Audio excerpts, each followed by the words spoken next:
Hey, what's up, guys? We're back for another week, and I just first off want to say it's Christmas Eve, so Merry Christmas to everyone.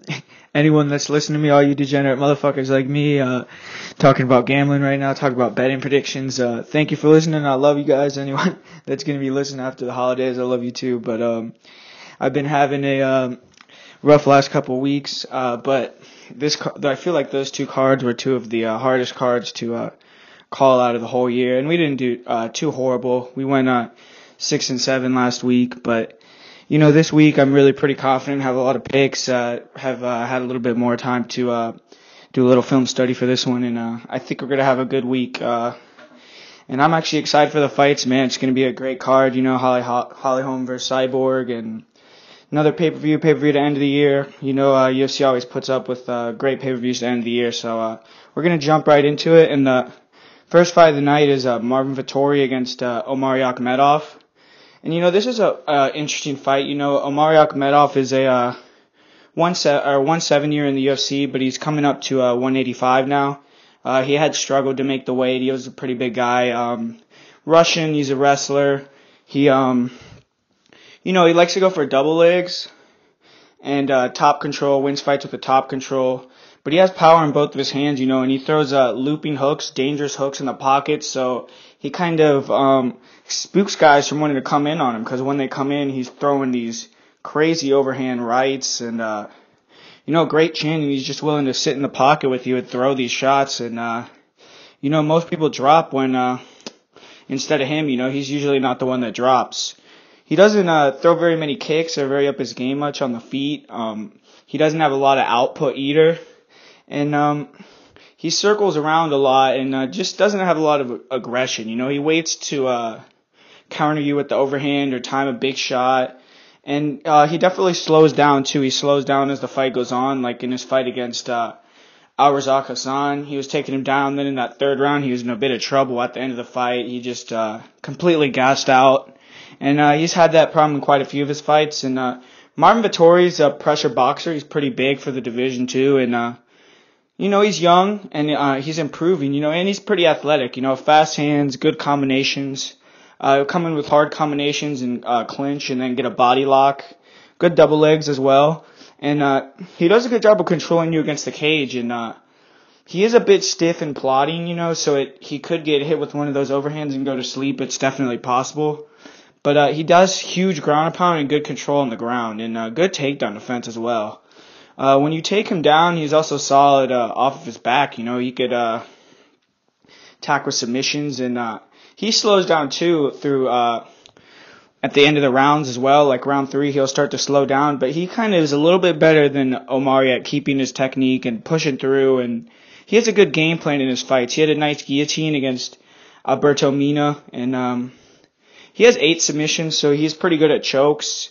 He's never been finished either, so this is a pretty good fight, man. I just think that Marvin Vettori is going to be a little bit more active. He's going to be throwing a few more shots, and I think that's going to get him the nod on the scorecard. So I'm going to go with Marvin Vettori, and I think it'll be a decision in that fight. Pretty entertaining back and forth fight. And up next we have Mark De La Rosa versus Tim Elliott. And this is actually a short notice fight, guys, but if you haven't seen Mark De La Rosa, this guy looks like a real serious prospect. He's only 23 years old, trains out there at the Scrap Pack. And, his boxing is just looking really crisp. He has crisp combinations, really good power. Takedowns are on point, good takedown, good submissions on the ground, good jiu-jitsu, good defense, good offense.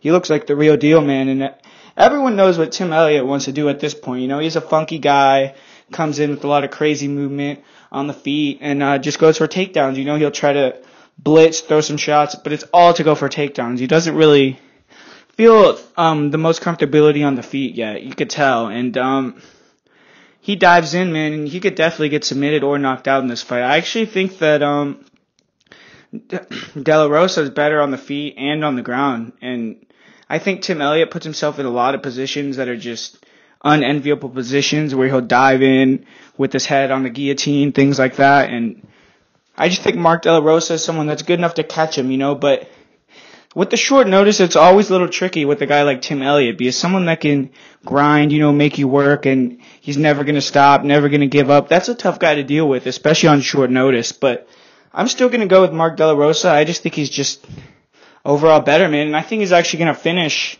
Tim Elliott. I'm going to say he finished him third round with guillotine submission. And up next, the first fight on the FS1 portion of the card, and it's Myles Jury against Rick Glenn. And this is a really interesting fight, really fun fight. This is a great match card, man. This will be the third fight for Myles Jury at 145. And, in his first fight, he was taken down off of a kick. And when he tried to get back up, Oliveira choked him out. And, then he came back and fought against, who was it that he fought against in his last fight? He came back and fought someone in his last fight, and he had a good performance. He had a finish in the first round. I'm trying to remember who that was. It was Mike De La Torre, that's right. He fought Mike De La Torre, and he knocked out Mike De La Torre. It was a good performance from him, but Mike De La Torre is definitely a lower-level guy, and he's someone that gets finished early in a lot of his fights. So, it wasn't the most impressive win name-wise, and I still think that he's beaten a lot of cans, man. He beat Mike De La Torre, Takanori Gomi at the end of his career, Diego Sanchez at the end of his career, Mike Ricci, Ramsey Nijum. A lot of guys that just aren't UFC caliber he beat in the UFC during his big run, when he was being touted at 155. And then Donald Cerrone really taught that guy a lesson. He showed him, you're not at this top caliber, but Myles is someone that is dangerous. He has power on the feet and definitely can knock you out. And he's well-rounded. He likes to take his opponents down when they're not good on the ground, or he likes to strike with them when they're good on the ground, So he likes to make them work in their where they're not strongest, and he tries to take advantage of that. But he isn't great at either facet. He doesn't have the greatest striking. His striking is a little bit limited in terms of output. He doesn't throw that many strikes, especially when you're moving him backwards.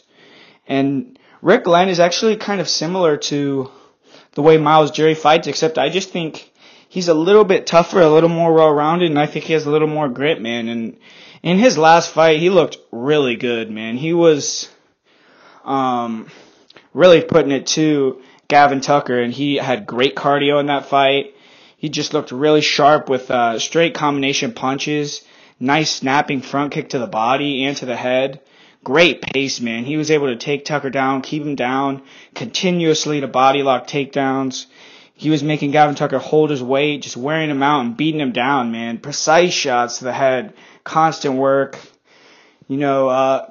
Awesome control on the ground, long and tall.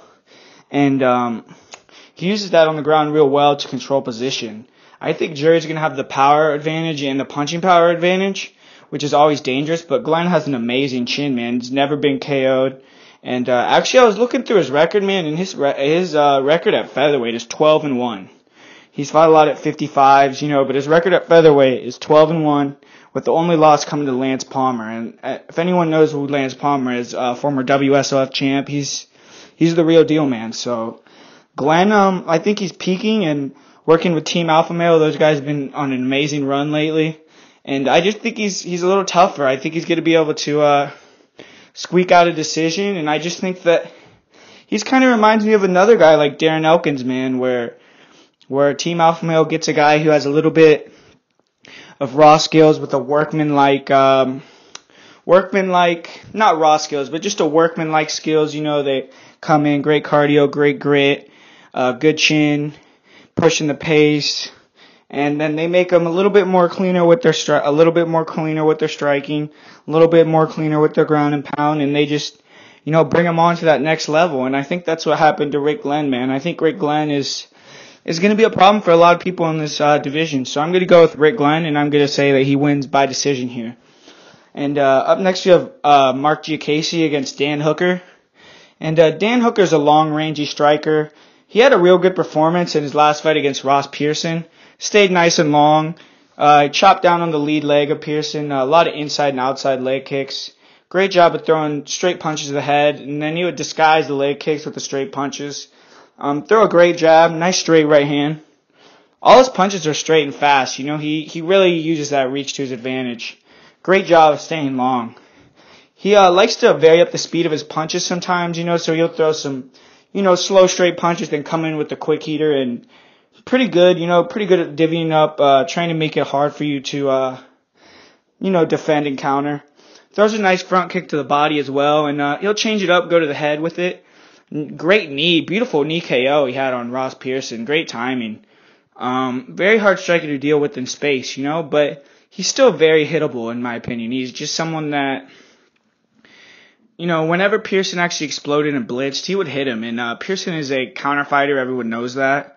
So he didn't do a lot of explosive attacks to blitz, and that's why Hooker was able to stay at range, get his distance, and start piecing him up. But this will be his second fight at 55 too, so Hooker's saying that he had a hard time getting to 45, so maybe it'll translate here. Maybe he'll still continue to go in his run, but he doesn't move his head very much, and he stands very tall, so that makes him have questionable takedown defense, and he gets his back taken a lot when you take him down, but he does have good chokes, long arms, good chin as well, but all of his losses in the UFC are by decision, and all of his wins are by stoppage, so really, if he doesn't stop you, then he's usually going to lose. 0-3 in decisions, 4-0 and with 4 stoppages. So he's not extremely fast either. Diakiese's going to be the much better athlete, but Hooker does have real good cardio, and he pushes that pace in round 3.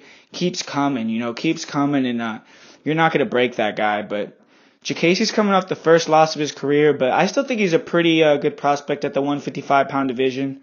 Very dynamic striker, a lot of speed, explosiveness, real strong. He literally manhandles some of his opponents, slamming them, and actually has a decent, solid grappling game. He showed it off, taking down Frankie Perez a lot of times. He took down Jakar Close, who's a Division I wrestler.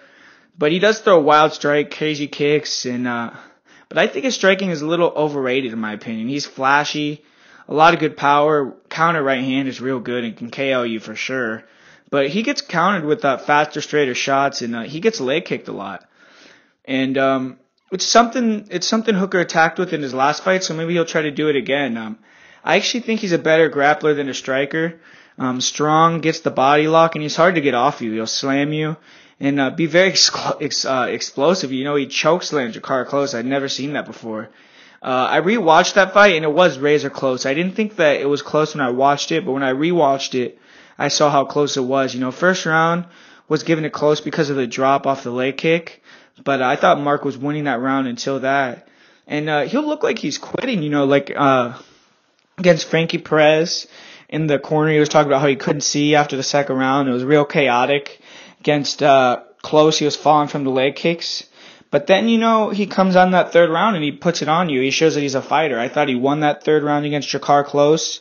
Against Frankie Perez, he also won the third round after losing the second round very badly, And he tries to come out sometimes very fast at the start of the fight. He's a little too excited, gets countered, taken down. That happened in his first fight.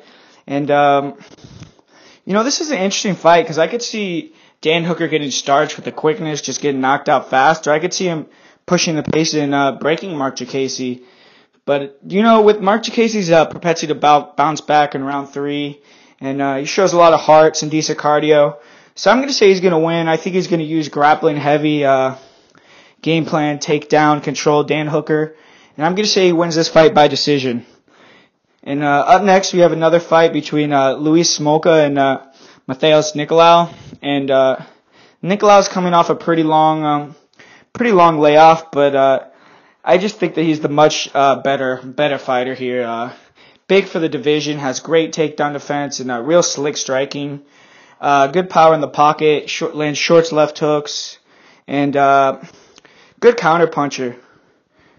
So I just think that he's just going to be much crisper than Luis Smolka on the feet, and I think Luis Smolka is really going to be trying to get takedowns, and because he throws with a lot of explosiveness and comes in with explosive pressure. He'll throw a lot of volume, throw a jab to the body, jab to the head.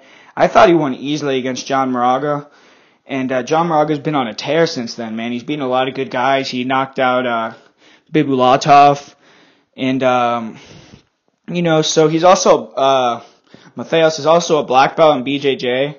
Good top game, good chokes, keeps position. He'll stay in your guard and he'll beat you up, And Smolka is someone that gets controlled on the ground, man. He gives up position, just flops to his back. He seems like he prefers to almost make it a jiu-jitsu match, man. I mean, against guys that are just very low level, like Paddy Houlihan, Richie Valsic.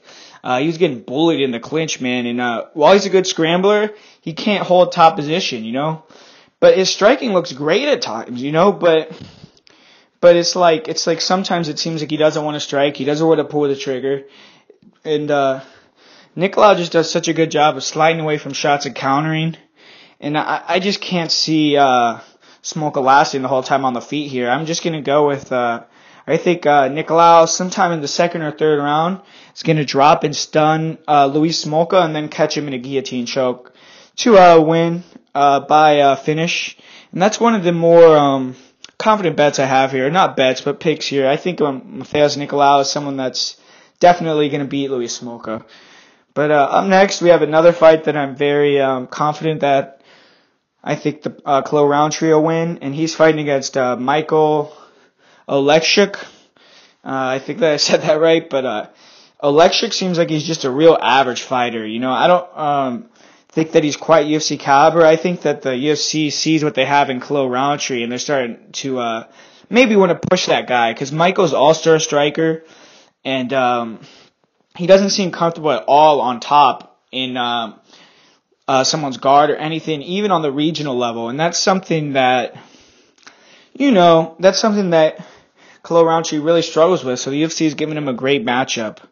And a lot of times he would get in someone's guard and just stand back up because he just felt very uncomfortable in the person's guard. So I just don't think he's someone that's going to be able to take down Roundtree, control him, and beat him in a submission, in a jiu-jitsu type fight. I just don't see that. And he does seem to have good solid power in his hands, but he only throws sloppy hand combos, and he doesn't throw many kicks or anything else there to be hit as well. He was dropped in his last fight, and he was hit a lot. Doesn't move his head, stands right in front of you. Good recoverability, and riding a wave of finishes, but this is a gimme fight for Roundtree, man. Klo's bigger, more powerful, more explosive, extreme power in his punches and kicks. Refocus, Now that you see him, he's finishing people violently and just with no emotion. When he finished his last opponent, who was that? When he finished that guy, he was just staring him down while he was unconscious, just looking at his body, man, just with no remorse. Paul Craig. And that was a scary scene, man. That guy is someone you don't want to fuck around with. He has real good counter punches, sticks to his jab, straight right. Very fast, and great head kicks as well, and real ruthless. He was KO'd at one of his opponents with sick hammer fist, and that was Paul Craig, and he was just staring him down, like I said, when he was unconscious, standing over him. And I just think Roundtree, I think this is going to be a blow-through. I think he's going to knock him out in the very first round, probably early. And I'm going to go with Roundtree by first round knockout. And now we're moving on to one of the better fights of the card here, and this is first fight on the main card, and it's Carlos Condit against Nurmagamedov, the return of the natural-born killer here. Almost been off for a year and a half. And Carlos Condit's a legend, and he's been on a bad run, 2-5 in his last 7 fights. But when you look at it, people that don't watch film, maybe they think it's such a terrible run. But I went back and watched, and it's been against the best the division had to offer. And he's been in competitive fights. In his fight versus Tyron Woodley, he lost that first round, but the second round, the tide was changing dramatically. Woodley was, slowing down, and it looked like Condit was starting to unload on him with good combinations. And then when he was taken down, he went down in a weird way and hurt his leg. And, the fight was over after that. And then in his fight versus Johnny Hendricks, it was very competitive, back and forth. And he was able to land a lot of big shots on the feet against Hendricks, ate some overhand rights as well, and didn't seem to faze him. He had a good chin in that fight. Good at attacking off his back, and he was able to sweep, reverse, and take the back of Johnny Hendricks. Shows he is good off of his back, He was able to attack with a few Kimuras and a few leg locks as well. And he's not easy to hold down. He's easy to take down, but he's not easy to hold down. And I just think that Nurmagamedov, he really struggled with Hendricks wrestling as well, and off of his back, he had nothing for Hendricks. Condit was at least a lot better off his back attacking. And I think Condit on the feet will have much better movement. And he's just the more dangerous guy out there. You know, Magny's someone that likes to hit you with a lot of volume, but he's not someone that's going to one hit or quit or knock you out like Carlos Condit. And, you know, his last 2 fights, his fight with Demian Maia, he was talking about retiring leading up to that fight. And I just think that fight against Robbie Lawler, where I think a lot of people thought he won that fight, including me. You know, I think the majority of people had him winning that fight. And it was for the belt, the real belt. I know he had the interim belt before, but I'm sure that burned him out, man. I'm sure he thought he won too, and came in, fought Demian Maia, wasn't really into it, and just got finished with very quickly, man. You can't go into a fight against a guy like Demian Maia and just be half-assed, you know. But the last time he took off a year and a half, and he rejuvenated himself. You know, he came back, he fought Thiago Alves. It looked great, you know. He had some nice kicks to the body. Go to the head as well. He isn't much of a leg kicker, but he has great blitzes. Comes in with uppercut, straight combo.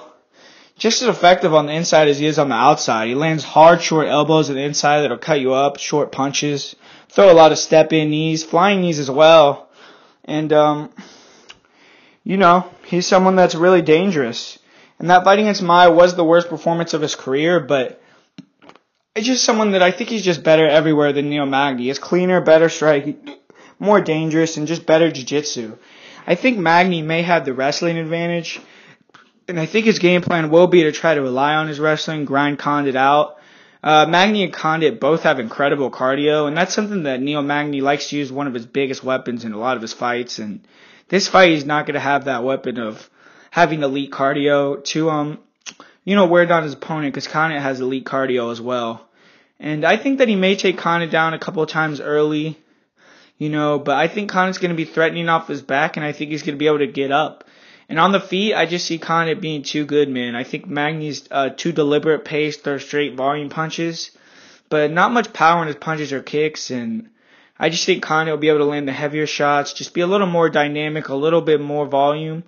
And I'm going to have Carlos Condit winning this fight by decision, come back with the win. Up next, we have Cynthia Calvillo against Carla Esparza. And this is an interesting fight. You know, it's a battle of two grapplers. Wrestler and a jiu-jitsu player. Carla is the wrestler, obviously, former champion. Fought a lot of established fighters. You know, she has a win over Rose, current champion. Win over Tisha Torres.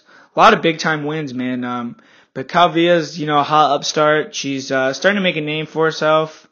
Continue to roll towards the title shot because she really has the eye of Dana White. And once you have the eye of Dana White, then, you know, you get granted things a lot faster. You know, Calvillo's able to fight on a lot of pay-per-view main cards. I think this is her third pay-per-view main card in about 5 fights. It might be her second one.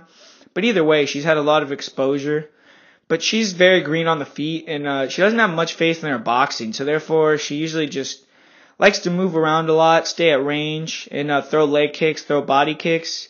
But not a lot with a lot of danger. And then she likes to try to explode with her hands or explode with a takedown attempt when, you know, she doesn't think she's going to be in as much trouble doing it. On the ground, though, she's a beast, man. She's very dangerous, attacks with chokes, and very flexible. She's able to get your back from, you know, some very odd angles, very good at scrambles. When she fought in her last fight against JoJo, she was able to, you know, lose for a majority of the fight for the first round and the third round and steal the round with takedowns and sub-attempts at the end of the round. And Carla, I don't think she's going to be able to take down Carla like that. You know, Carla's also a grappler. But I think Carla's a little bit better on the feet. She does a solid job of moving her head and coming inside with hard punches, good right hand. Sometimes will pump the jab out there. She likes to explode in with shots to the body, then to the head, and has, you know, she's won fights already against dangerous jiu-jitsu players before. You know, she did it against Jessica Panay. She kept it on the feet, didn't let Panay take it to the ground, and just outboxed her, man. And I think she's going to be the more powerful striker. And I don't think Calvillo's going to be able to take her down. If Carla gets her down, you know, if Carla decides to take her down, I hope it's, you know, close at the end of the round, and she's just able to nullify her, maybe just stay on top, control. But, you know, Carla also is someone that doesn't throw a lot of kicks, you know, so in her last fight against JoJo Calderwood, that was how she got her down in that first round. She caught a kick, took her down. And I don't see Carla throwing kicks at all in this fight. I don't think she's going to give her that chance to take her down. I think Carla's going to be able to grind her against the fence. I think she's going to be a little bit better at striking, and if the striking's close, that she could take her down at the end of the rounds. And I'm going to go with Carla Esparza on the upside here. I think she's going to get it done. And, yeah, man, so I'm going to go with Carla Esparza by decision in that one. And up next, we have an amazing fight, man. John Lineker against Jimmy Rivera. I mean, this is two of the best fighters in the world right here. Two of the best bantamweights in the world. And Jimmy Rivera's short, compact, powerful boxer. Wrestler, but he doesn't use his wrestling much in the UFC, man. He didn't take down Pedro Munoz or Uriah Faber at all. Against Yuri, he only had one takedown. End of the round, he took him down. Round one, won the round with it, but didn't do any damage on top. He prefers to box with combinations in the pocket. Hard, powerful hooks, straight punches. Real good timing on his straight left to right hook combination. Throw a lot of quick punches in the pocket. Good uppercut as well. He likes to counter strike more than go first. He'll stand right in front of you. Wait for you to throw shots, then try to move out of the way and counter with his own shots. And he gets wild when he hurts you, and sometimes he will get wild in the pocket, and that's something that's got him in trouble in the UFC. He's gotten dropped quite a few times. He's gotten dropped by Thomas Almeida. He got dropped by Pedro Munoz. He got dropped by Yuri Alcantara. So, he's been dropped quite a few times. And he throws some solid body kicks, leg kicks as well. He really hurt Faber's leg. But his kicks are nowhere near as good as his punches, in my opinion. I think his punches are a lot better. But I don't like his propensity to stand in front of guys, man. If he stands in front of John Lineker like that, he could be waking up with a flashlight in his face for sure. If you get clipped by John Lineker, it's a good chance you're going out. And Rivera did use a lot of grappling in his fight versus Thomas Almeida in that third round because he was starting to lose the stand-up. But he had success at taking him down, but he couldn't hold Almeida down. And Rivera gets hit with a lot of overhands and straight left punches. And he has a good gas take, recovers real quickly after he gets dropped, but that's something that you have to be aware of, And I think Lineker is, a similar fighter to Jimmy Rivera. He likes to get in the pocket and throw bombs, too. Throws big hooks to the head. He'll literally start chasing his opponents down and, just try to force a brawl. He did that to a lot of guys. He did it to Michael McDonald, John Dodson, Rob Font, a lot of guys where he just breaks you, just tries to make it a brawl, and then will break you with those shots to the body, man. Shots to the body, shots to the head. It just ultimately just makes you give up, man. And TJ Dillashaw was the only guy to be able to solve that puzzle at 135. And Jimmy Rivera is not someone like TJ Dillashaw, man. TJ Dillashaw incorporates a lot of movement. He's on the outside. He's coming in with big kicks. He's coming in with explosive takedowns, and I just think he's much smoother at taking people down than Jimmy Rivera. I just think he's also more explosive, and he doesn't stand right in front of you like Jimmy Rivera does. And the fact that Rivera likes to stand right in front of you and wing shots in the pocket and see his chin is better, John Lineker has a legendary chin, and I'm gonna go with John Lineker here. I think he's gonna finish Rivera with the hook in the second round. And Rivera is a smart fighter. He comes with a game plan. He came with the game plan of wrestling that third round against Thomas Almeida, used leg kicks against Uriah, which he's had problems with his whole career. But, I just don't see him trying to have a grappling-heavy game plan. I think he's going to come in thinking that he's a badass striker like he is, and they're going to test their wills. And I just think that John Lineker is going to be the one that wins, man. I think John Lineker is going to get a knockout in that second round. And up next, we have another incredible fight, man, with Khabib Nurmagamedov against Edson Barboza. And, Edson Barboza is one of the most dangerous strikers in the division, man. Arguably the best kicks in the UFC. Switch kick to the body, switch kick to the legs is just some of the fastest kicks I've ever seen in my life. Multiple finishes by leg kicks in the UFC and multiple finishes by spinning heel kicks. So, that's something to behold there, man. That means that he has the whole arsenal of kicks and could finish you with them, And he has decent boxing, but he definitely likes to stay behind his kicks, stay long, because he's a little chinny, man. He's been hit, dropped a lot. And he doesn't really like pressure, man. He was lost to Donald Cerrone because of pressure, lost to Dariush because of pressure early on until he found that finish in his last fight, and lost to Tony Ferguson because of pressure as well. And a lot of his fights recently have been good matchups against other strikers where he's been able to keep him at distance because that's where they want to be, man. That's where they work as well. Guys like Anthony Pettis, guys like Paul Felder, guys like Bobby Green. Those guys all want to stay at a distance and strike with you. He did beat Gilbert Melendez, but this is Gilbert Melendez at the end of his career. And you have to wonder how much he has left. He moved down to 145, lost to Jeremy Stevens as well, so he's just not on the best run as of late. And then he knocked out Benito Dariush in the second round, but up until that point, Dariush was utilizing that same game plan that everyone else used to beat Edson Barbosa, and he was doing it. Edson is good at scrambling when he gets taken down, but I just don't think anyone is going to get taken down and get up with a lot of success against Khabib. Khabib should be able to pressure Edson right away, get in his face, just make him feel him. Maybe he'll box with him just a little bit, hit him a couple times, and I just think Edson's going to break in this fight, man. Edson's going to feel the presence of Khabib. Khabib's going to be taking him down over and over. Khabib's going to be beating his face in on the ground. I think Edson will really start to wilt quickly. I just don't see this being a competitive fight. I'm going to go with Khabib. I think he's going to finish in the second round. And I'm going to say he's going to finish with the Kimura. I'm going to go Khabib with Kimura in the second round. And that's another fight that I'm just, pretty confident in. I just really think that he has the very clear path to victory. I don't see Edson giving him many problems, man. I just think that he's going to be able to take Edson down at will. I think that he's going to be able to hold Edson down. And I think after that first round, you're going to see a lot of the fight just wear out Edson. So I'm going to go with Khabib in this one, and I think he's going to win with second round via Kimura. And up next, you have Holm against Cris Cyborg, and this is a main event, guys. This is one of the best women's fights of all time, if not the best, and Cris Cyborg on the feet is a beast, man. Her accuracy with the right hand is really good. She likes to use an inside leg kick to an overhand right, and good head movement, and she's always bouncing on her feet, staying light. She'll throw that left jab very nicely, and she'll finish her combos with head kicks at times, and that's very scary. When she starts finishing her combos with head kicks and body kicks, she's really getting in a rhythm, and she's about to finish you, She's sometimes being susceptible to being hit with clean, straight counters, though.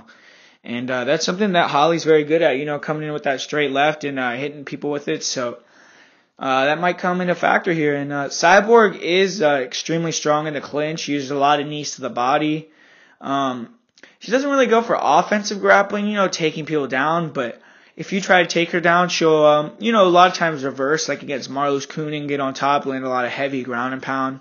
But she definitely prefers to stand up, But her last few opponents, man, have just been not very good, man. All jokes. None of them were very good strikers, when she fought against Tanya Evinger, Lena Landsberg, Leslie Smith, Daria Ibragimova, Faith Van Duyn, Charmaine Tweet, Marloes Koenig, all these girls have deficiencies in striking where she has a huge advantage in the striking. Tanya Evinger was probably the best striker out of that whole entire group that she fought there, and Evinger's just unathletic and, predominantly a takedown artist, and she's good at taking damage, and she was able to stand right in front of Cyborg and still last for a while, but Cyborg showed good cardio in that fight.